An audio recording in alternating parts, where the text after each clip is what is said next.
Hey everyone, welcome back. In today's video, I'm going to show you how you can simply go to your BIOS section from your computer Windows with a simple command. Very simple to do that. Just simply open your terminal. Just simply search your CMD. Here is the command prompt. Click on it. And now here you just simply type this command and then simply click enter.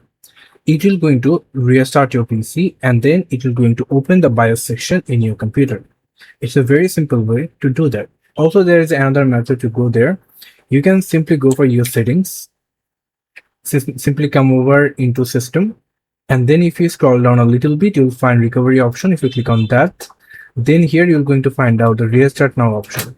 When you click on restart now option, there will be advanced startup option will be open, and from there you're going to find out UEFI mode, and there you can simply go to your BIOS section.